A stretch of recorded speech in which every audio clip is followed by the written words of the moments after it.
Pues nada, bienvenidos a todas y a todos. Gracias por estar aquí, amigos de Impulso Ciudadano, socios, también del Foro de Profesores, ¿no? Y señaladamente, que organizamos esta sesión junta. Y bueno, yo pues quizá que habéis venido por invitación animados por otras personas, ¿no? Bueno, hoy tenemos la suerte de inaugurar, de hecho, la sede. Yo soy el delegado de Impulso en Madrid, ¿no? Ha confiado la Junta Directiva, digamos, estar un poco más presente en Madrid. Tenemos aquí a varias otras personas de la coordinadora, Marta, Nama y Graciela. Y bueno, la actividad que vamos a intentar desarrollar, pues básicamente, por presentar muy brevemente lo que es Impulso. Impulso es una asociación que tiene 14 años, está sobre todo presente en Cataluña, pero poco a poco ya en toda España, en materia sobre todo de defensa de derechos lingüísticos. Ahora hemos creado una plataforma que se llama Escuela de Todos, ¿no? Para la defensa del uso y la enseñanza del español en todas partes, y más en Cataluña también temas de neutralidad institucional y violencia política hacia los no nacionalistas. Y bueno, desde Madrid pues digamos que tenemos la suerte de no sufrir estas cosas, no tenemos dos lenguas, pero podríamos tener violencia política de otras maneras y no la sufrimos al menos de la manera en Cataluña. Pero bueno, hay mucha gente, aquí estamos, algunos nacidos o que habéis vivido en Cataluña y que ahora estáis aquí, o simplemente pues por conciencia ¿no? digamos, nacional, ¿no? De que es un poco el problema de todos, pero la vocación de todas formas de Impulso es extender también nuestras preocupaciones y nuestras acciones más allá, ¿no? En otros temas digamos, de defensa de la Constitución, bueno, pues poco a poco, ¿no? Podrían ser también temas sociales, etcétera, ¿no? Pero luego nuestros tres ejes actuales son lucha contra la violencia política, neutralidad institucional y derechos lingüísticos. Y sobre uno de esos temas, aunque en interconexión, ¿no? Digamos el de los derechos lingüísticos, pero también la violencia política, hoy vamos a tener la primera conferencia en esta sede, que va a ser nuestras actividades, yo creo, más habituales, las que marcarán más el tiempo de ir a encontrarnos con otras personas. Y hoy, bueno, pues tenemos la suerte de tener a Juan Pablo Cardenal, autor de La telaraña, bueno, periodista especializado en investigación de diversas materias que quizás salen también en el momento de las preguntas, o que puedes, por supuesto, mencionar como consideres de contexto, pero hoy vamos a hablar muy señaladamente de observar, ¿no? Cómo desde las instituciones nacionalistas se han preocupado de denigrar la imagen exterior de España como elemento político necesario pues, para desestabilizar o por si hubiesen llegado a conseguir lo que aspiraban, tener un apoyo internacional. Entonces, Juan Pablo nos va a hablar de ese estudio, ¿no? De la trama exterior del proceso, que podríamos llamar. Carlos Conde Solares es presidente del Foro de Profesores, es una asociación no solo de académicos, pero sobre todo que está también muy atenta a estas cuestiones de la imagen de España, el nacionalismo, y que ha dado, pues digamos, ocasión de hacer de plataforma, altavoz a estudios como el de Juan Pablo, pero también a otras muchas iniciativas, ¿no?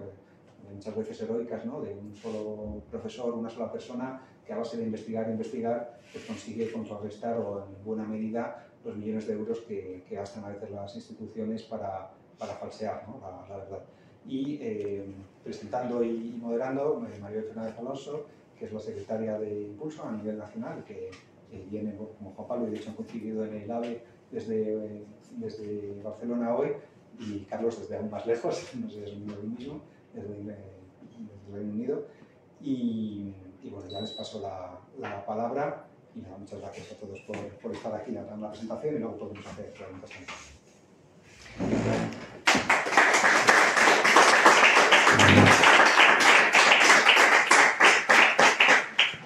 Bueno, pues muchas gracias, muy bienvenidos a todos. Para mí, desde luego, es un placer poder estar aquí en este primer acto público, ¿no? que se organiza en la sede de Impulso Ciudadano en Madrid. Quiero agradecer, ¿no? En nombre de la Junta Directiva a los compañeros de la delegación de aquí, de la capital, bueno, pues esta labor, el tener aquí un espacio para poder reunirnos.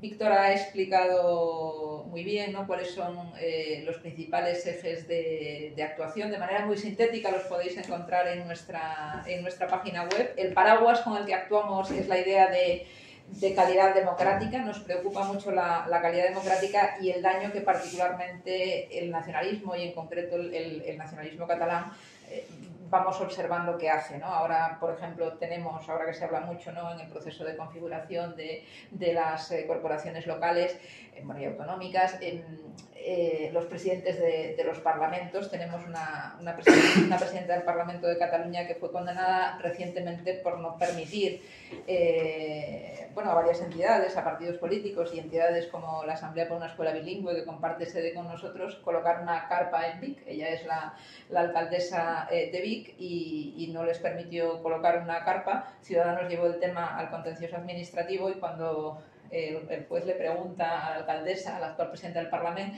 que por qué no le permitía a este partido político colocar una carpa en la ciudad de Vic, la respuesta que le hizo por escrito fue que los planteamientos que defendía, en este caso el bilingüismo institucional, eran contrarios a la opinión mayoritaria del lugar. Esto, y esta es la presidenta del Parlamento de Cataluña, que obviamente fue condenada por vulneración del derecho fundamental a la libertad ideológica. Pues tenemos serios problemas de neutralidad institucional, de violencia política, la hemos vivido y desde el foro de profesores nos han ayudado bastante en los campus universitarios, ¿no? La imposibilidad de expresar libremente las ideas, todas las ideas democráticas, ¿no?, deberían tener cabida en cualquier espacio público, y la realidad es que esto, claro, cuando no haces nada no pasa nada. Esto es un poco la situación de Cataluña, ¿no? Dice, si nadie sale a alzar la voz, entonces no pasa nada. El problema es cuando esto ocurre, ¿no? Por lo tanto, neutralidad institucional, lucha contra la violencia política, defensa del bilingüismo institucional, y con personas de muy diferentes sensibilidades políticas, que esto es una cosa que siempre me gusta destacar, ¿no? En las entidades cívicas, al menos en las que yo he estado, convivimos personas con planteamientos ideológicos diferentes, pero que creemos en el pluralismo político, a los que nos une una preocupación por la presión que el nacionalismo ejerce, ¿no?, en nuestra sociedad. Entonces, al abrir esta sede aquí en Madrid, lo que queremos es un poco compartir nuestra mirada sobre la situación de Cataluña. Nosotros no estamos de acuerdo, digamos, con esta mirada oficial de que todo está mucho mejor, de que las cosas están calmadas. Están calmadas en el sentido de que no se queman contenedores en las calles, vale, pero nosotros pensamos que el nacionalismo se está rearmando y que con el control de las instituciones, con el control de los recursos económicos, pues tarde o temprano, como ha venido sucediendo históricamente, el último libro de nuestro compañero Jesús Rull yo creo que lo explica muy bien, pues llegará el momento en que nuevamente intentarán, veremos qué, ¿no?, algún nuevo golpe posmoderno, ¿no?, como apunta el libro de Daniel Gascón. En todo caso, nosotros intentamos siempre alertar sobre esto, y la idea es, pues aquí desde Madrid y desde todos los foros que podamos, poner sobre la mesa esta preocupación, ponerla sobre la mesa de manera argumentada, dando la voz a expertos y a personas que han elaborado trabajos rigurosos o que tienen un discurso serio sobre el tema, ¿no? Y esto es lo que nos reúne hoy aquí. Hablar de uno de los peligros que para la convivencia democrática en España creemos que supone el nacionalismo, y es el tremendo daño que causa a la imagen exterior de España, ¿no? De hecho, yo creo que algo que también nos une es la preocupación por la legitimación que en estos últimos tiempos se ha hecho de quienes dieron un golpe a la democracia en 2017, ¿no? Entonces, hemos invitado a dos personas, una de ellas, Juan Pablo Cardenal, periodista y escritor, es un referente sobre todo para temas, un gran conocedor de China, ¿no? Ha publicado varios libros que son un referente en esta materia, pero nosotros lo hemos invitado por otro libro que entre medias publicó en el año 2020, que lo tengo aquí conmigo, que es La telaraña, la trama exterior del Prusés, ¿no? Y le hemos pedido que nos explique, ¿no?, cuáles fueron esas estrategias, una síntesis, ¿no?, de las principales ideas que se recogen en este libro, las estrategias que siguió el nacionalismo fundamentalmente en esa etapa álgida del procés para dañar la imagen de España.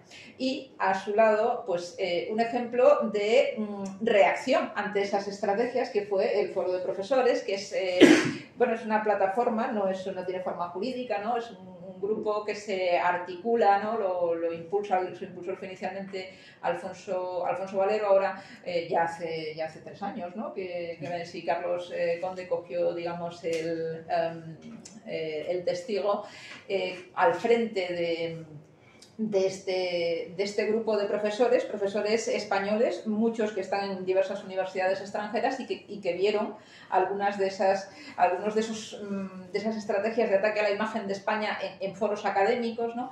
Y es un ejemplo de réplica a esas estrategias, ¿no? El foro de profesores. Carlos es profesor en el Reino Unido, es profesor de Historia de España, medievalista.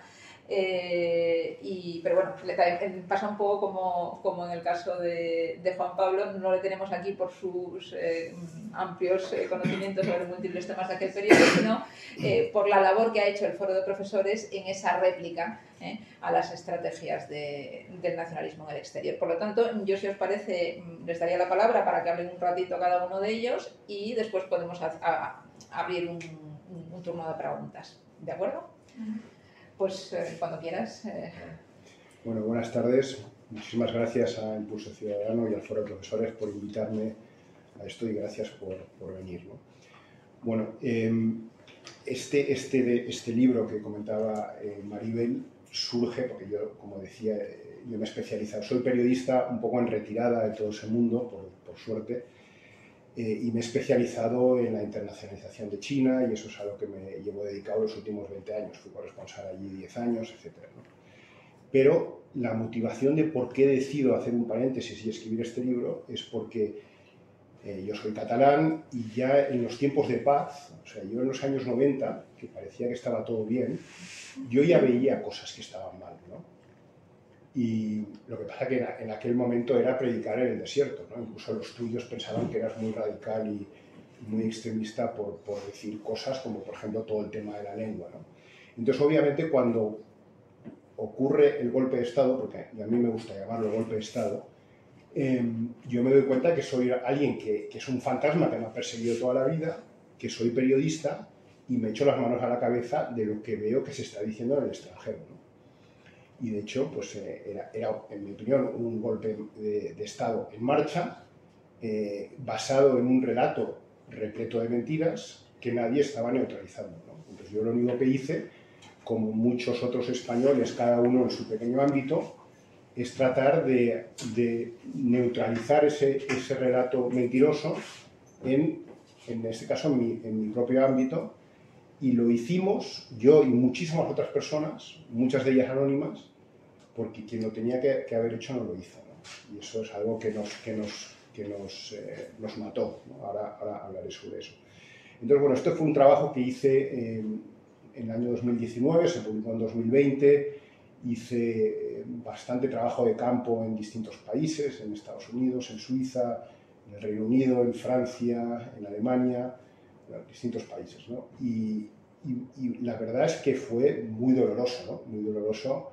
O sea, creo que la magnitud del fenómeno no está bien recogido en el libro, porque es tan sensacional que es muy difícil llevarlo a un libro, y una de mis fuentes principales en este libro era el informe del Tribunal de Cuentas, que también es solo en realidad una parte, ¿no? No todo lo que ocurrió está recogido ahí, ¿no? Pero también fue doloroso por ver la reacción de las autoridades españolas, ¿no? Que tendrían que habernos defendido y no lo hicieron. Y sin querer, y voy a decir algo un poco polémico, sin querer generalizarlo, obviamente, porque había muchos españoles muy preocupados, y siendo consciente de que para muchos españoles ese tema no es una prioridad, yo también siempre me ha quedado la sensación de que esto avanza porque no hubo una resistencia ciudadana en general en España, ¿no? Es verdad que mucha gente sí, pero yo siempre pensaba en aquellos días, ¿y si esto hubiera ocurrido en Francia? O sea, yo imagino una Francia en llamas, ¿no? Que no fue algo que ocurrió en España. O sea, que yo creo que fuimos todos culpables, no solo la clase política, desde luego los medios de comunicación, y muchos, o todos y cada uno de nosotros, ¿no? Por no haberle exigido a los que toman las decisiones haber hecho más de lo que hicieron. En cualquier caso, hoy, o sea, estos días estaba un poco recordando, ¿no?, de qué va este libro, y pensaba, bueno, es que esto lo hice hace 3 años y pico, ¿no? Y sin embargo está perfectamente vigente, porque nada de todo lo que describe este libro se ha desmantelado.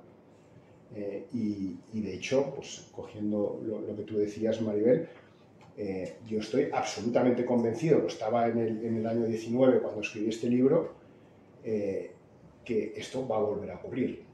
Y yo creo que va a ocurrir dentro de poco, ¿no? Obviamente, lo que ocurrió a partir del año 12, aunque es verdad que eso ya venía de antes, ¿no? Pero el año 12 hay la tormenta perfecta, que es la crisis económica, mucha gente muy presionada por la crisis, la corrupción de Convergencia, la rivalidad por pureza independentista de Esquerra Republicana y Convergencia, y luego la situación de crisis, ¿no? Y obviamente un partido de derecha gobernando en España. Exactamente, o sea, eso es clave. Y como parece ser que a partir del 23 de julio vamos a tener en España, se supone, un gobierno de derechas, si la situación económica empeora, pues tenemos un escenario similar. No sabemos si el formato va a ser el mismo, pero bueno, Trias acaba de perder la alcaldía de Barcelona y su salida fue llamar a la insurrección, ¿no? Y como dice Maribel, se están armando, y esto creo que tenemos que tener clarísimo que esto va a volver a ocurrir.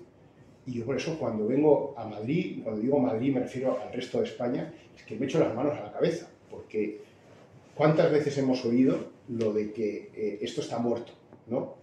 Y siempre apelando al seny catalán y al catalán, a la figura mitológica del catalán moderado, ¿no? No existe nada de eso, ¿no? Y por eso soy muy pesimista y creo que va a volver a ocurrir. No sabemos exactamente cuándo ni en qué formato. Pero bueno, específicamente hablando del libro, me he apuntado algunas cosas porque tengo memoria de pez y son demasiadas cosas, y sobre todo para ponerlas un poco en orden. Para mí hay 3 claves, ¿no?, que explican lo que pasó en su cruzada por vender esto en el extranjero. Una es los recursos que utilizaron, recursos públicos, recursos de todos nosotros. Segundo, el hecho de que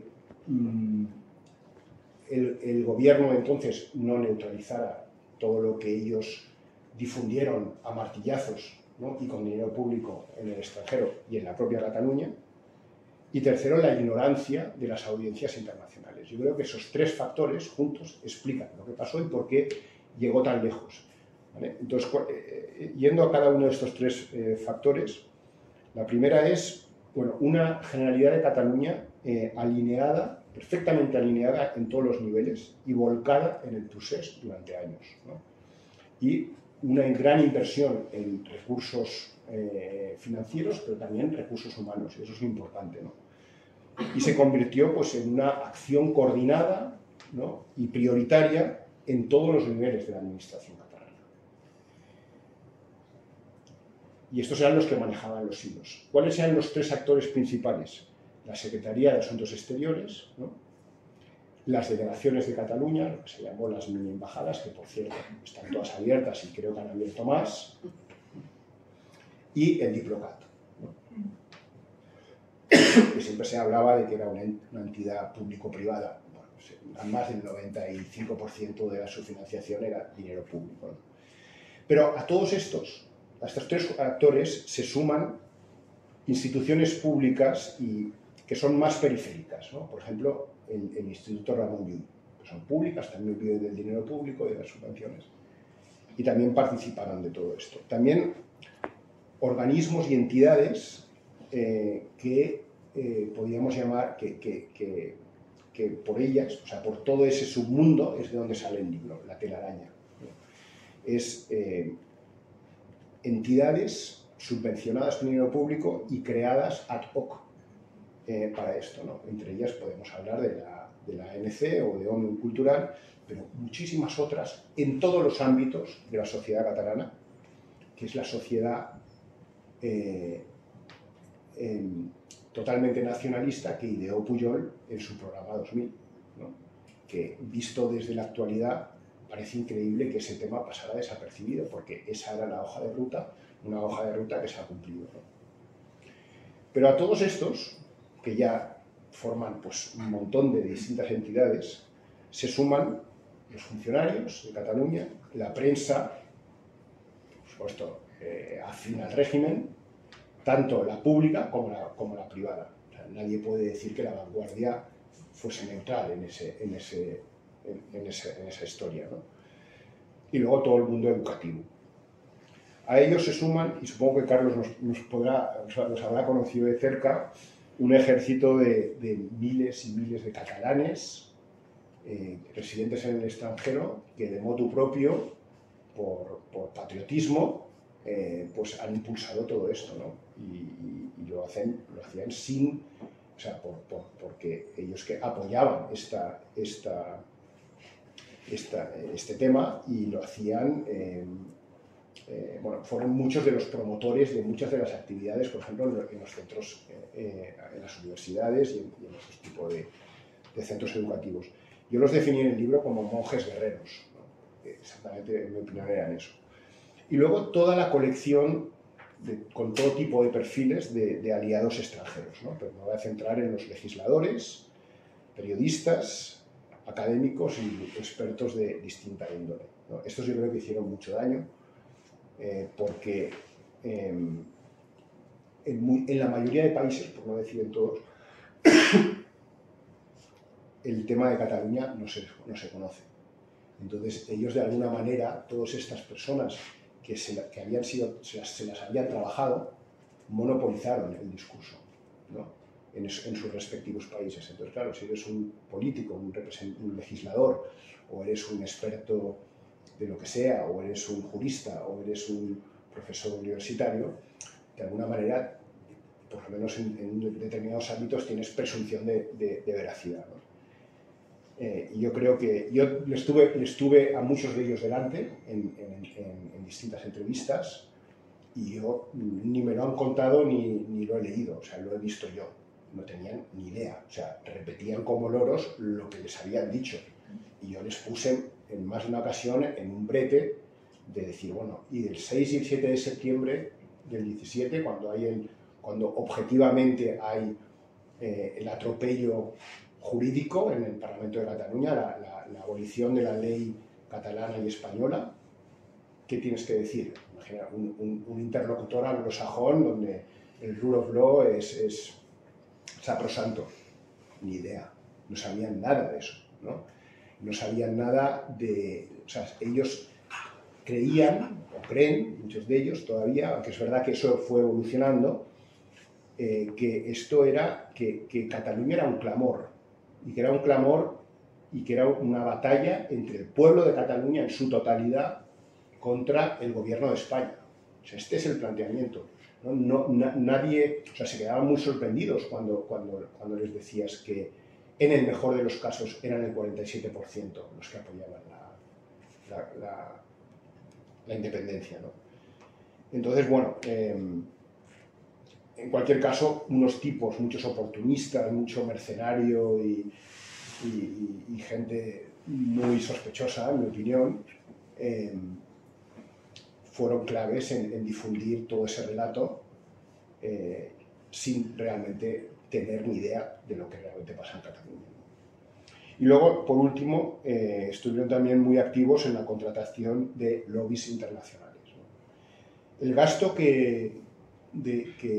la cifra que puso detrás el Tribunal de Cuentas entre el 2011 y el 2017 fue de 417 millones de euros, que claramente es una cifra de mínimos, porque muchas de las actividades, o sea, tuvieron mucha dificultad para discriminar qué actividades se podían poner dentro del golpe de Estado. Y en caso de duda se quitaba, ¿no? Pero en el fondo da igual. O sea, yo diría que la cifra no es tan importante. Lo que demuestra ese informe y esta cifra, y mi libro, es que era la prioridad y que todos los esfuerzos humanos, financieros que fueran menester se utilizaron para lograr ese objetivo. El objetivo obviamente era que crear un clima de opinión en los gobiernos extranjeros para apoyar una eventual independencia de Cataluña, una declaración unilateral de independencia, y cuando la cosa evolucionó, pues en favor de una mediación, ¿no?, con el gobierno de España. Este es el primer bueno, entonces las cosas que hicieron con ese dinero fueron, por ejemplo, invitar a periodistas, a expertos académicos que hacían informes ad hoc para, yo qué sé, el derecho a la autodeterminación, ¿no?, para apoyar, retorciendo los argumentos, pues que Cataluña tiene ese supuesto derecho, ¿no? Se metieron en la ONU para aprovechar los mecanismos que tiene la ONU para, básicamente, hacer publicidad de su causa. Fomentaron la creación, y esos ahí fueron bastante exitosos y tuvo un cierto recorrido, creo yo, la creación de grupos de amistad en los parlamentos nacionales. Creo que el del Reino Unido y el de Suiza fueron especialmente activos y hicieron bastante ruido. Luego muchísimas conferencias, seminarios y actos de todo tipo en universidades, ¿no?, que obviamente acababan en aquelarres contra España, siempre con un formato de o todos a favor de la causa, o todos a favor de la causa menos uno, que era la cuota disidente al que machacaban, ¿no? Y luego pagaron obviamente las visitas a las personalidades, de muchas personalidades a Barcelona, y crearon pues todo tipo de argumentarios en distintos idiomas, ¿no?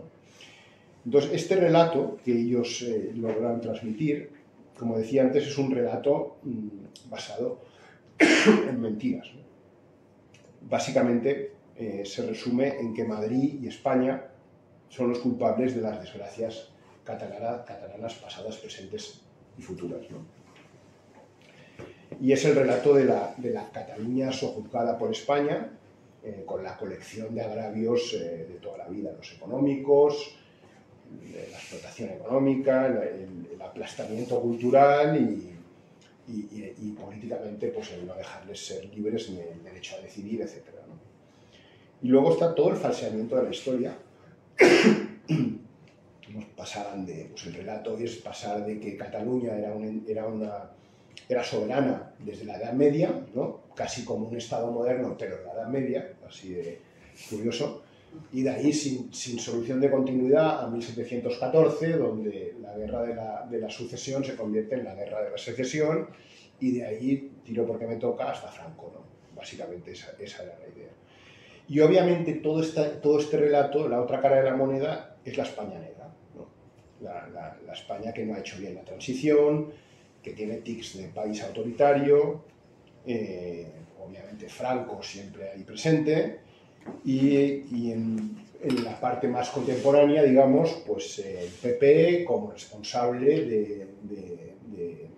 de presentar ese recurso contra el Estatut, y que fue lo que, también otra mentira, lo que lo impulsó todo, ¿no? Y obviamente después del 17, pues con la violencia policial. Estas mentiras calan, o calaron. Yo no sé si siguen calando, pero el otro día vimos este reportaje en la revista Time o una de estas, ¿no? Absolutamente increíble también. O sea, que siguen habiendo artículos así.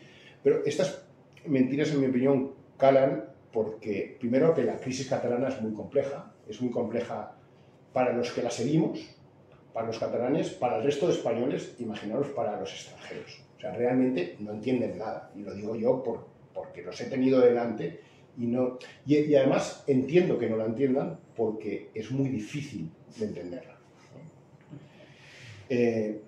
Segundo, porque creo que muy poca gente, esto es un mal de nuestro tiempo, muy poca gente hace el esfuerzo de ir al fondo de todo lo que se dice, ¿no? Entonces todo el debate sobre Cataluña discurre en la superficie, ¿no? Y obviamente donde hay falta de conocimiento, pues se suple con los estereotipos negativos de rigor sobre España, ¿no? Y luego creo que también calaban por lo que decía antes de que encargaron la defensa de ese relato a todas esas personas a las que se habían trabajado, ¿no? Y es por eso, y ahí paso a la segunda clave, por eso que habría sido tan importante que el gobierno de España hubiera notarizado todo esto, ¿no? Porque, bueno, obviamente el gobierno de Rajoy, que tenía la obligación de contrarrestarlo, prefirió no hacerlo. Lo que ellos decían, o por lo menos a mí me dijeron su mano derecha en comunicación, Carmen Martínez Castro, que era porque no querían internacionalizarlo. Yo les concedo que el desafío era enorme y que eso nunca había pasado, pero o sea, yo lo que creo, no solo por lo que yo lo investigué, sino porque es mi opinión con respecto a los gobernantes españoles en relación con la crisis con Cataluña desde siempre. En mi opinión, siempre equivocan el diagnóstico. Nunca han entendido nada, ¿no? Siempre creen que saldrá ese catalán moderado y siempre creen que con dinero lo van a poder solucionar.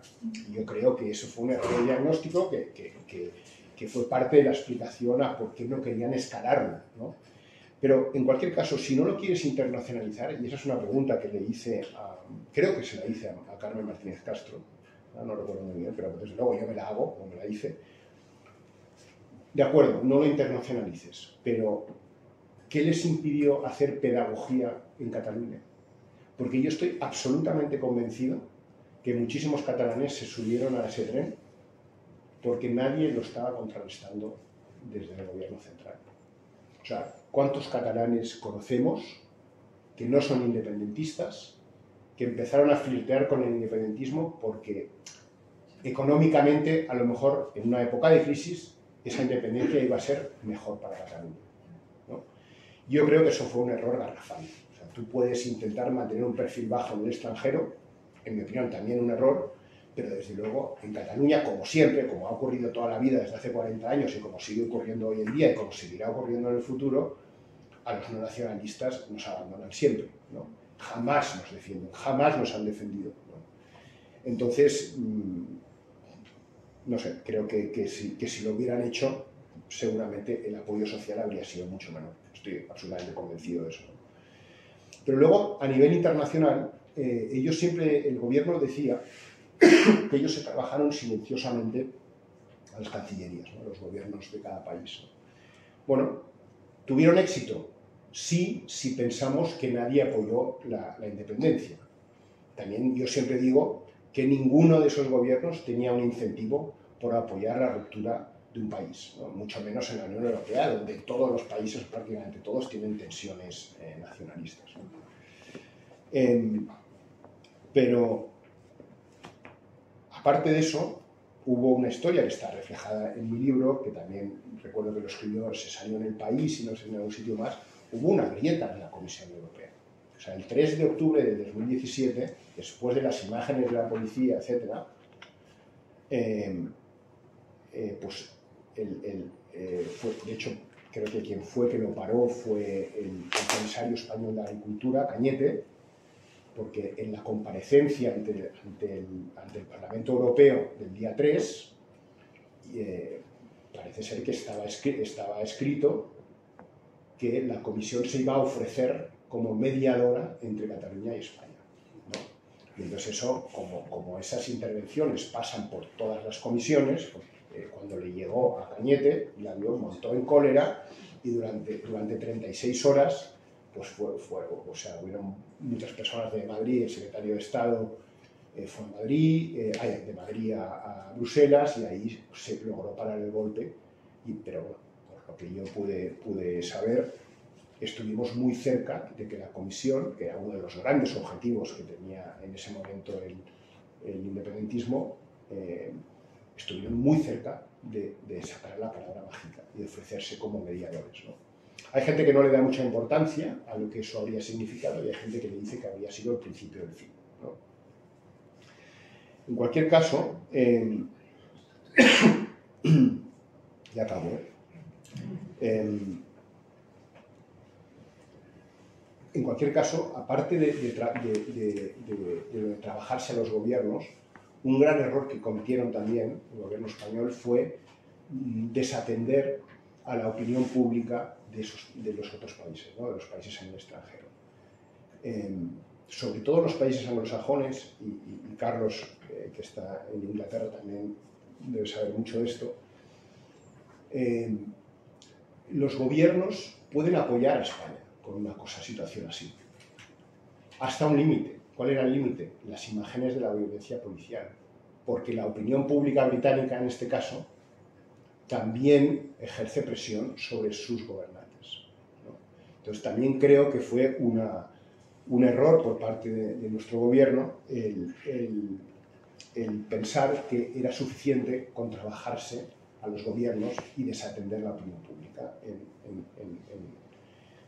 sobre todo en Estados Unidos y en la Unión Europea, ¿no? Respecto a la actuación de la diplomacia española, es verdad que con honrosas excepciones, es verdad que no tenían las directrices desde Madrid adecuadas, pero fue muy insuficiente, ¿no? Creo que podían haber hecho muchísimo más, y yo creo que eso fue una mezcla de cobardía, desidia, ¿no? Y no sé si poner algún adjetivo más, pero, a ver, en la línea, y permitirme que haga un salto, en la línea de que, y perdón que haga una cita referida a mí, pero, y salvando las distancias, yo publico con otro periodista en el año 2011-12 un libro que se ha publicado en 12 idiomas sobre la internacionalización de China, después de hacer un trabajo de campo en 25 países, y que en inglés lo publica nada menos que Penguin, ¿no? Cuando lo queremos presentar en Pekín, la embajada española nos dice que no. Y el Cervantes nos dice que no. ¿Y dónde se acaba presentando? En la embajada de México, ¿no? Esto es un poco la diplomacia española. Me duele mucho decirlo, pero es así, con todas las excepciones que queráis, que las he conocido también, ¿no? Me explicaba Carlos el otro día que hace 2 semanas estaba en Uruguay haciendo unas presentaciones sobre China. Me montan una reunión en la sede de la Unión Europea en Montevideo, donde van un montón de diplomáticos, incluidos también estadounidenses, todos tomando nota, haciéndome preguntas sobre la presencia de China en América Latina, que es un tema en el que me he especializado. ¿Quién faltó? Supongo que no hace falta que lo diga, ¿no? Y eso es un poco esta manera de actuar de la diplomacia española que, en mi opinión, deja mucho que desear. Ya termino. En cualquier caso, la prueba de que lo hicieron mal es que hubo muchos españoles movilizados en todo el mundo para neutralizar o para tener una actuación que les habría correspondido a ellos. Por último, el tema de la ignorancia de las audiencias internacionales. Ya me he referido a ellas, pero lo peor fue pues, las coberturas periodísticas, ¿no? Con todas las excepciones que queráis, no tantas, pero es cierto que no es lo mismo. El Economist creo que fue bastante razonable, creo que el Wall Street Journal también, pero bueno, hubo periódicos, o sea, empezando el peor de todos, el New York Times, el Guardian también creo que muy mal, los suizos peor imposible, etcétera, ¿no? Y sobre todo, y termino con esto, en el libro está reflejado un estudio que hice sobre la cobertura del New York Times. El New York Times es el periódico que todos leemos cuando queremos informarnos de algo, de un tema sobre el que no sabemos. Esa es la gran influencia del New York Times. O sea, cuando yo me fui por primera vez a seguir a los chinos en Sudán, donde yo buscaba información, la primera información en la que me ubicara era el New York Times. Esa es la importancia del New York Times. Bueno, hice un análisis desde, creo que era junio del 17 hasta marzo del 18, si no recuerdo mal. 92 artículos sin contar artículos de opinión. Bueno, lo que salía era absolutamente impresentable, ¿no? Porque no es un apoyo, digamos, grotesco en favor del independentismo, sino que es sutil. Por lo tanto, si tú no sabes de ese tema, compras la mercancía, ¿no?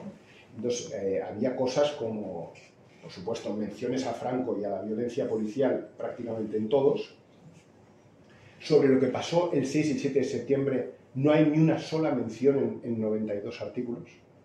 El 18 de septiembre del 17, el New York Times no publicó nada. Esa es la historia, ¿no? Y obviamente, pues Franco y la violencia policial siempre, el hecho de los atropellos lingüísticos y de toda índole en Cataluña, ni una palabra, el hecho de que en Cataluña el independentismo es minoría, ahora no me acuerdo muy bien, pero de 92 artículos, si no recuerdo mal, se mencionó como en torno a 20, algo así. Pero cuando se menciona, además, no lo llevan al segundo párrafo, sino se lleva al penúltimo párrafo y se liquida con una sola frase. O sea, es este tipo de manipulación.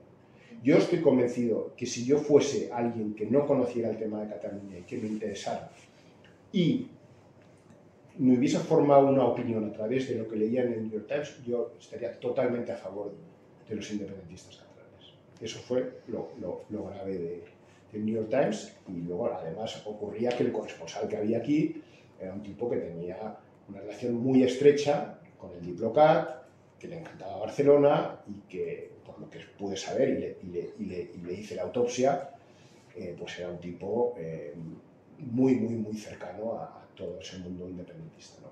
Lo dejo aquí porque me parece que me he pasado varios puntos. Muy interesante, ¿no?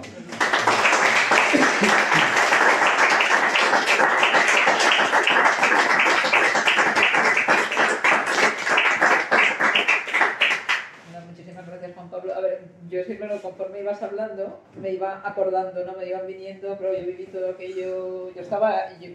Yo en el momento, en los puntos álgidos del proceso, estaba en la Junta Directiva de Sociedad Civil Catalana y, por lo tanto, muy metida, ¿no? Y me vino a la mente, cuando hablabas de la ignorancia a nivel internacional, es que me vino directamente a la mente un momento en el que venía una periodista francesa desesperada, me la mandan de Sociedad Civil Catalana, Maribel, a ver si puedes atender a esta periodista porque es que no consigue testimonios, tal, digo, bueno, venga. Y llega la periodista, pero desesperada, ¿eh? Es que llevo todo el día, no he conseguido ningún testimonio, ningún constitucionalista, todos los testimonios son de nacionalistas. Dice, de verdad, no te exagero nada, 20 personas, eres la primera, intentaba en las calles, nadie quería hablar, ¿no? Me decía. Entonces estuve un rato muy largo hablando con ella y se queda así. Y dice, es que claro, esto que me estás diciendo es que no me lo ha explicado nadie, ¿eh? Claro. Y es muy sensato. O sea, hablo solo contigo y tiene mucho más sentido, es que me lo digo así, tiene mucho más sentido todo lo que tú me estás explicando que lo que me han explicado 20 personas esta mañana que no entendía nada. Y claro, yo le había ido dando las claves, entre ellas, por supuesto, el 6 y el 7 de septiembre.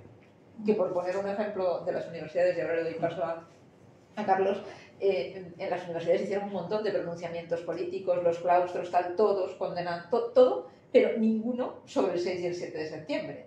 O sea, nosotros cuestionamos que se hagan todo ese tipo de pronunciamientos políticos, pero claro, curiosamente además todos en esa línea, y a nadie le pareció un problema que un parlamento autonómico intentase derogar el orden constitucional, ¿no? O sea, pequeño detalle, ¿no? Entonces, pero realmente ese no haber respuesta para mí es evidentísimo porque lo veías en todos los periodistas no entendiendo nada, con la declaración de independencia, ahora se anula. Yo no me quiero ni imaginar estar en otro país cubriendo y encontrándome con toda esa situación, ¿no? O sea que me has hecho recordar. Y con respecto a la inacción del gobierno, claro, yo recuerdo que a nosotros el gobierno de entonces, el gobierno de Rajoy, sí que nos recibía, pero yo creo que no entendió lo que estábamos diciendo, obviamente, porque alertábamos sobre la gravedad de todos estos temas, pero no los puso en práctica. Lo que para nosotros ha sido después muy desolador es que el actual gobierno ni siquiera nos ha recibido, ¿no? Es decir, que después de todo el papel, porque yo creo que las grandes manifestaciones de Barcelona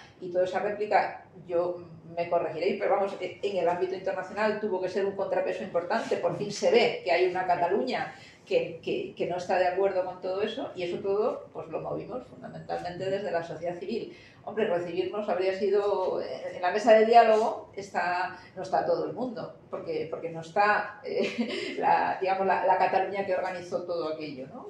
Lo que cambia todo en la percepción de la opinión pública internacional es la manifestación. La manifestación fue impresionante. Ahí se dan cuenta que toda esa historia de que había unanimidad en Cataluña en favor del independentismo, que eso no se sostenía. No, es que se empezó a ver, es que yo recuerdo, yo iba en la pancarta al principio, iba al lado de Carlos Jiménez Villarejo, pero como loco, vamos, era una sensación, fue una cosa realmente impresionante. Y yo recuerdo los días previos en la sede de Sociedad Civil Catalana, la gente nos llamaba llorando. Y te decían, pero que es que quiero ir, pero voy y con mis hijos, y mis hijos correrán algún peligro y tal. O sea, la gente quería hacer algo, pero no sabía cómo. La gente tenía miedo, es la espiral de silencio, la famosa teoría, ¿no? De que cuando tienes la sensación de que hay un sentir aplastante sobre algo y de que lo que tú piensas es algo muy minoritario, pues entonces te callas, porque tienes miedo, ¿no? Porque tienes miedo te sientes aislado, ¿no? Tienes miedo a sentirte aislado, entonces mejor te callas, ¿no? Entonces eso me lo ha hecho recordar.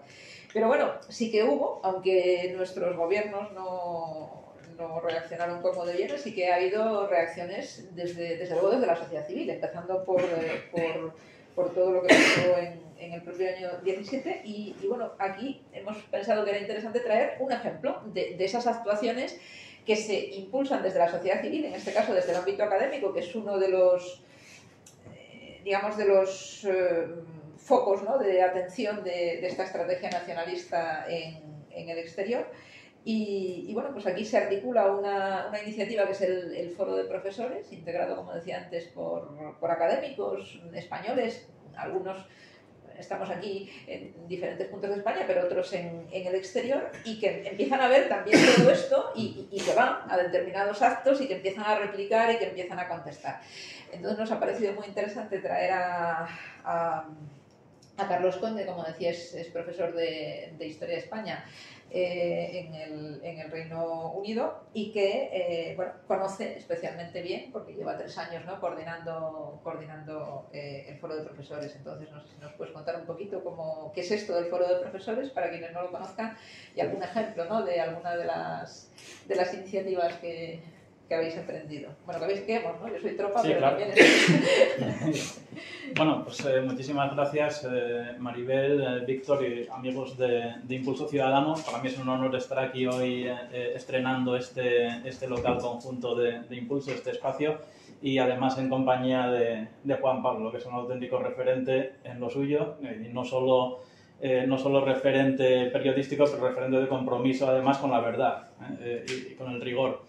Efectivamente, en el Foro de Profesores, bueno, no somos ni una asociación ni una plataforma, somos una especie de red, ¿no? Lo que somos es un conjunto de muchas personas. No tenemos los 417 millones tirando por lo bajo del aparato propagandístico de la Generalitat de Cataluña en el extranjero. Tenemos un poco menos, tenemos 0 en concreto. Pero lo que sí tenemos es un capital humano importante. Yo, en ese sentido, también no lo digo como queja, tampoco hemos buscado ningún tipo de patrocinio, porque si fuéramos a poner en una hoja de Excel lo que cuesta tener a 300 profesores en 14 países haciendo esta labor, pues costaría dinero seguramente. Entonces, bueno, este es un poco lo que es el foro. Somos una red de profesores, como bien dijo Maribel, en 14 países distintos, sobre todo en aquellos en los que más presencia tiene esta red, esta telaraña que menciona Juan Pablo. Cuando sucedieron los hechos de 2017, a muchos nos pilló por sorpresa, también en el ámbito académico. Decías que te echabas las manos a la cabeza en cuanto al tratamiento periodístico en periódicos, en canales de prestigio que se estaba dando sobre este tema. En el ámbito académico sucedió exactamente lo mismo. O sea, yo esperaba, quizás de manera muy ingenua, que en el ámbito académico, bueno, salvo algunos profesores y alguna gente muy activista, muy ideologizada, habría un poco más de... yo tenía una expectativa, pues, de objetividad mucho mayor de la que hubo entonces, que fue una redacción totalmente visceral. Muchas veces las imágenes no solo de la actuación policial en Cataluña, sino también una reacción muy visceral que muchas veces partía de un estereotipo, ¿no? Que muchas veces partía de ese caldo de cultivo histórico, ¿no? de leyenda negra, de anglo-condescendencia, de un poco de paternalismo hacia la democracia española, y que de manera muy intuitiva daba por bueno el relato del independentismo catalán en el exterior. Entonces, Marta Díaz Castelnou, que está aquí con nosotros hoy, por ejemplo, es un ejemplo de lo que hubo en muchas universidades extranjeras en esa época. Ella estaba entonces en la Universidad de St Andrews, en Escocia, que fue la universidad en la cual Clara Ponsatí, que había sido la consellera de educación, ¿no? La que destituyó sí. a los directores de todos los centros el fin de semana para utilizar los colegios como centros electorales. Pues tuvo refugio allí en St Andrews, después lo tuvo también en Cambridge, y fue capaz un poco de instrumentalizar esa universidad tan prestigiosa para la propaganda independentista en el exterior. Nosotros hemos llevado a cabo muchas iniciativas en estos últimos 6 años. Muchas de ellas han sido reactivas, ¿no? Hemos hecho cartas abiertas, hemos hecho manifiestos, hemos respondido a artículos periodísticos, propagandísticos y demás. Pero también hemos hecho otras campañas, sobre todo últimamente más proactivas ya, aprovechando un poco este impasse, que como bien dices, no es una situación de tranquilidad, sino que es una situación más bien de rearme, ¿no? Es una situación en la que sabemos que en los próximos años nos vamos a encontrar con un problema parecido. Seguramente no el mismo, pero con una manifestación nueva. Todos hemos aprendido algo, ellos también, acerca de cómo reaccionar ante todo esto. Por ejemplo, en el último año, por centrarme simplemente en lo que hemos hecho en los últimos 6-10 meses, nuestro compañero José Javier Olivas, de la Universidad Española de Educación a Distancia, Universidad Nacional de Educación a Distancia, antes del London School of Economics, ha estado investigando, ha sido un auténtico ejército de una persona, ¿no? Que se dice en inglés, a one-man army, contra viento y marea, en torno al asunto que muchos conoceréis del Catalan Gate, ¿no? El asunto del espionaje con Pegasus y de cómo el nacionalismo catalán lo ha utilizado desde el punto de vista de su propaganda exterior, ¿no? El gobierno de España nos espía y demás. Un asunto muy turbio, un asunto que no se ha explicado ni en España ni en el extranjero y que parte de un informe de la Universidad de Toronto, de un departamento, se supone que académico de la Universidad de Toronto, una universidad de prestigio, de las más prestigiosas de Canadá, que se llama Citizen Lab. Y este informe que ellos han hecho parte de un trabajo de campo hecho por un tal Elías Campos, que es un activista independentista catalán, ¿no? Y que realmente, él no está muy claro qué papel es el que juega en Citizen Lab. Desde luego no es un académico. También han llegado a negar que haya tenido ningún tipo de contrato fijo con ellos, ni fijo ni temporal. En su currículum miente, es decir, ha dicho que él ha trabajado para Telegram y que ha trabajado para varias grandes empresas de comunicación internacionales, y es mentira. Es decir, es un informe académico que es un auténtico trampantojo. O sea, no tiene ni revisión por pares, no tiene absolutamente nada. Es decir, es un informe de activistas. ¿Por qué José Javier se ha fijado en este informe? Pues porque los nacionalistas catalanes lo están utilizando con la presunción de objetividad y de verdad que otorga el hecho de que sea un departamento de una universidad prestigiosa de Canadá para tratar de anular los juicios por el procés. Es decir, demostrar que se nos ha espiado durante nuestra defensa en los juicios del procés y para tratar de anular todos estos juicios. Surge además este asunto precisamente en el mismo momento en el que, sobre todo al entorno de Carles Puigdemont, Josep Lluís Alay y demás, se les pilla con el carrito del helado de sus conexiones con el Kremlin, total y absolutamente tóxicas en el ámbito internacional en el contexto de la guerra de Ucrania ahora mismo. Sabemos que hubo un contacto bastante intenso entre la Generalitat presidida por Puigdemont y el régimen de Vladimir Putin. Pues todo esto surge de manera muy conveniente como una especie de cortina de humo. Hablando del New York Times, por ejemplo, alguien que hubiera querido estar hoy aquí, pero que no ha podido, porque está en Melilla, porque está cubriendo el aniversario de los hechos lamentables que ocurrieron en la frontera el año pasado, es José Bautista, que es uno de los que en algunas cosas hemos mejorado. Ya no está Rafael Minder, que en fin, tanta gloria lleve, sino que, este hombre hizo un trabajo muy bueno, que fue el que destapó en el New York Times precisamente esa conexión, ¿no? el de la conexión rusa del proceso, que se llama José Bautista. Yo hubiera querido venir de aquí. Precisamente cuando sale todo esto es cuando sale el asunto Citizen Lab. Es un asunto también de desinformación y de desinformación que está fundamentada en un ámbito académico. Hemos hecho peticiones de transparencia, tanto en Canadá como en Estados Unidos, como en el Reino Unido. Hay una ley, Freedom of Information Act, Freedom of Information Law, que es una ley de transparencia según la cual instituciones públicas, como las universidades, tienen que responder a cualquier petición ciudadana que se les haga acerca de sus fuentes de financiación. Citizen Lab, en el año que publica el famoso Catalan Gate, tiene un cambio enorme en su financiación, un cambio a mejor, dentro de lo que son los millones de dólares canadienses. No nos dicen de dónde viene ese dinero. O sea, a José Javier le han denegado le han puesto todo tipo de problemas, le han dicho que hay que presentarse en persona y en Toronto, que eso lo tiene que hacer, que hay que pagar una tasa que no se puede pagar por internet, que son $5 o algo así, pero que hay que ir allí y pagar en su ventanilla. Bueno, nos han hecho todo tipo de jugadas para evitar decirnos quién ha financiado el informe de Catalan Gate. En fin, hemos hecho ese tipo de campañas también en Reino Unido, también peticiones de transparencia acerca de los pagos que ha hecho la Generalitat de Cataluña a diversas universidades. En el caso del Reino Unido, el Institut Ramon Llull financia unos 25 o 30 departamentos de catalán en el Reino Unido, todos ellos evidentemente deficitarios.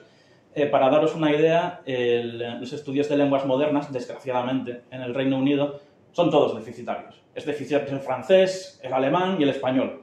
Evidentemente, el catalán, pues os podéis imaginar que a no ser que esté financiado de forma exterior, en este caso por la Generalitat, pues no se enseñaría en ningún sitio.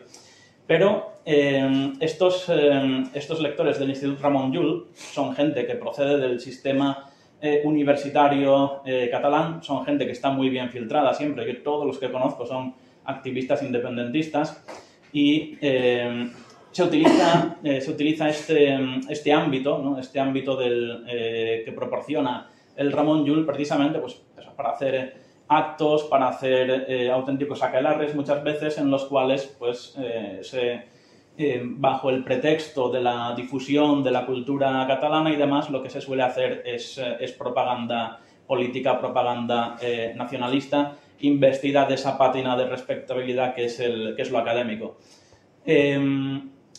Bueno, esto son simplemente por comentar algunas de las campañas que hemos hecho precisamente este año.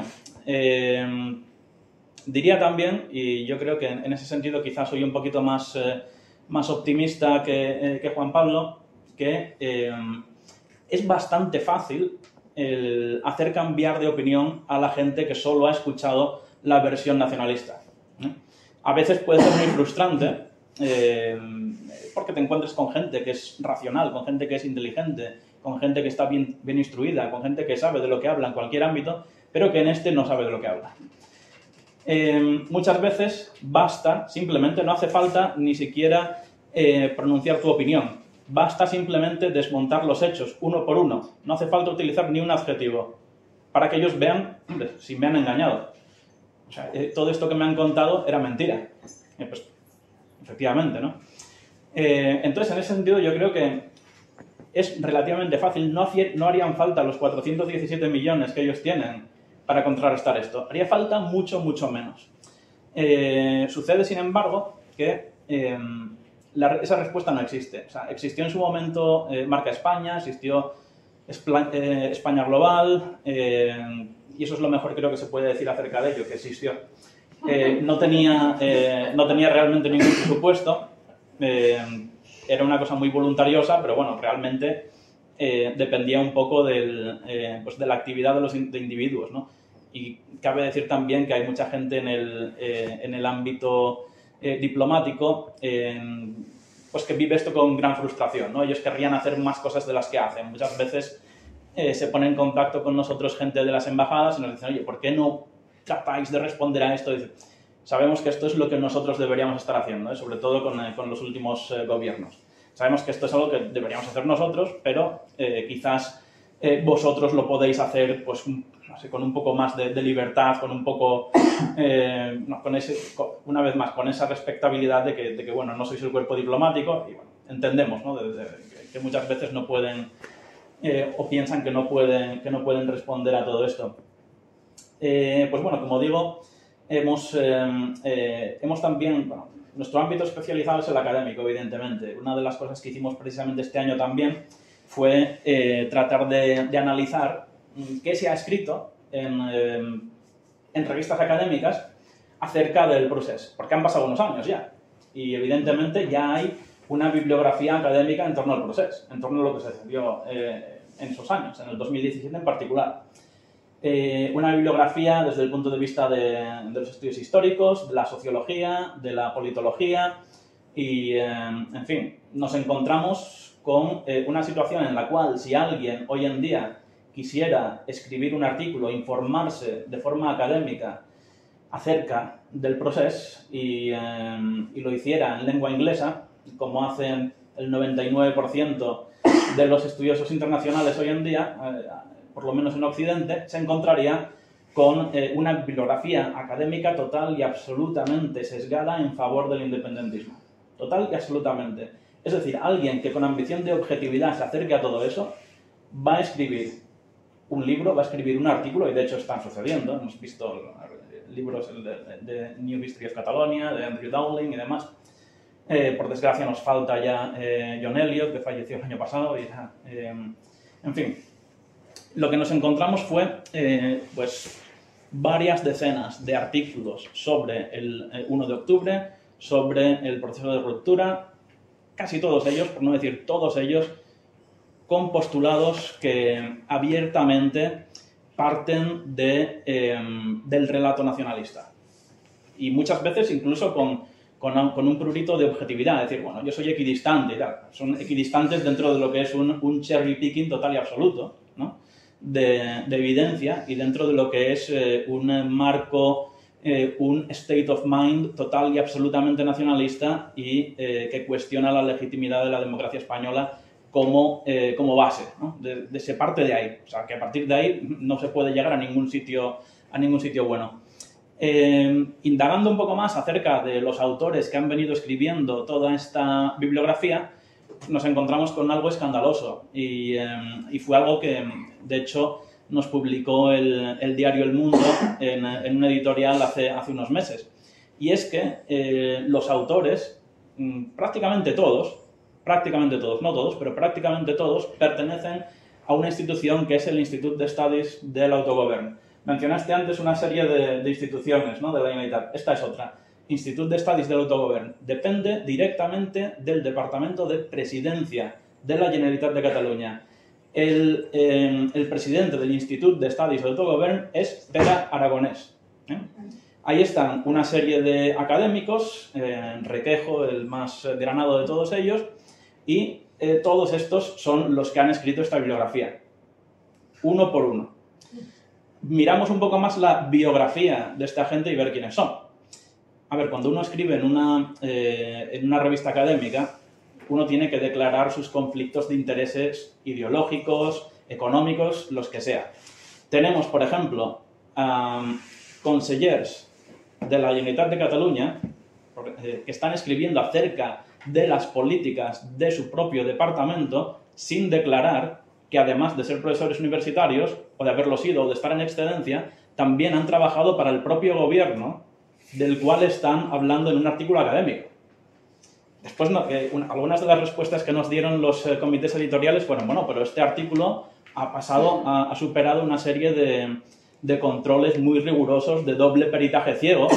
Ese es el problema, que el peritaje ciego no detecta que la persona que está hablando de las políticas de la Generalitat de Cataluña es un conseller de la Generalitat de Cataluña.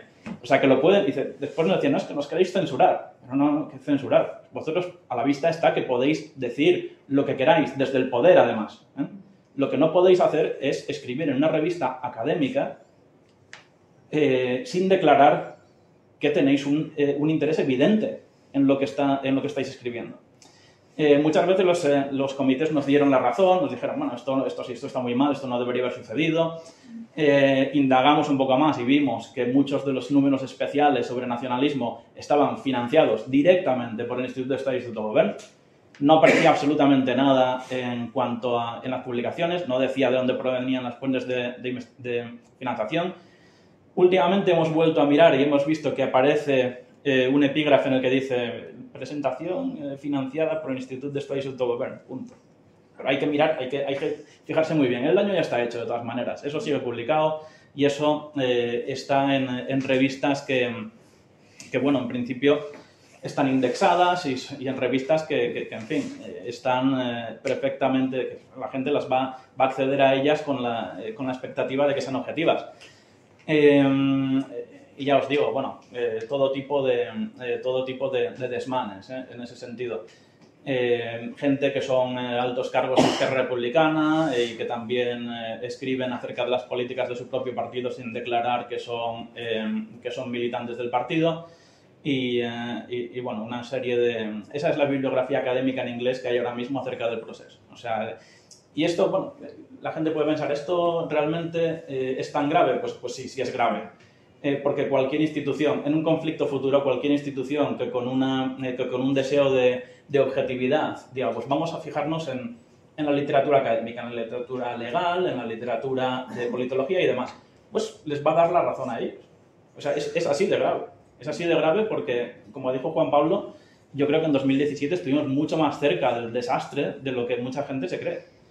Y en ese sentido, cabe destacar que esa literatura académica puede volverse en contra. Es algo que no existía antes, y ahora sí existe. O sea, existían otras cosas, pero ahora sí existe. Bueno, hemos hecho lo que hemos podido por contrarrestar todo eso. Tuvo muchísimo eco nuestra respuesta, hubo mucha gente que nos dio la razón y bueno, en fin, sospechamos que muchas veces los comités editoriales de este tipo de publicación han estado copados precisamente por independentistas. Para daros una idea, yo firmé el artículo que hicimos en El Mundo, porque me da igual, yo trabajo en el extranjero y a mí realmente no me pueden hacer nada, pero muchos de los compañeros que trabajaron, más que yo incluso, en este informe prefirieron no firmarlo, aunque no trabajan en Cataluña, porque saben que estos profesores están en la ANECA, por ejemplo. O sea, no solo controlan al 100% los recursos de la Generalitat de Cataluña, sino que controlan los del Gobierno de España también. Dices que me pueden vetar en un tribunal, me pueden en un ascenso, si me presento por plaza van a saber que soy yo. Esa es la situación que hay. O sea, están totalmente en una situación de mucho poder, ¿no? Sabemos que les molestó mucho que nosotros hiciéramos este trabajo, con lo cual creo que es algo que hemos hecho muy bien. Les molestó mucho, les enfadó muchísimo. Hubo grandes ataques, ¿no?, al foro de profesores en Twitter, en redes sociales y demás. Pues por ahí hay que seguir porque es algo que les ha hecho daño. Yo creo que no van a poder seguir haciendo este tipo de trabajo sin declarar sus afiliaciones y demás. O sea, en ese sentido creo que algún impacto hemos tenido. Y bueno, como decía, por dejar esto en un punto un poco más optimista, pues sí, hemos conseguido en los últimos años que, por ejemplo, la Academia de Doctores Europeos se retractara del apoyo explícito que habían dado precisamente a Mas Curiel con motivo de la investigación del Tribunal de Cuentas. O sea, un apoyo que había sido redactado por el propio hijo de Mas Curiel, ¿no? Esa era temeroso por me imagino que por su herencia, y que la Academia Europea de Doctores había firmado sin más, ¿no? Les dijimos, bueno, es que incurren muchísimas falsedades esa declaración que estáis haciendo. El Tribunal de Cuentas es un tribunal equiparable con tribunales de cuentas de cualquier democracia, como las de los países de procedencia de los firmantes. Esto es serio, las competencias de Cataluña son estas, compárenlas con las de Escocia, compárenlas con las de quien quieran y vean que esto es un caso de malversación que es público y notorio. Entonces, bueno, en ese sentido yo creo que algo hemos hecho, ¿no? Y que de la misma manera que ellos realmente han aprendido de la experiencia de 2017, nosotros también. Nosotros esta vez también estamos preparados para dar una respuesta. Esta vez no vamos a tener que organizarnos desde cero como hizo Alfonso Valero, como hizo Marta en su día, sino que ya estamos organizados. O sea, y es algo que no nos va a pillar de sorpresa en el futuro. Y yo creo que por ahí podemos empezar a hablar, ¿no? Sí, yo sí. sé, bueno, únicamente... Bueno,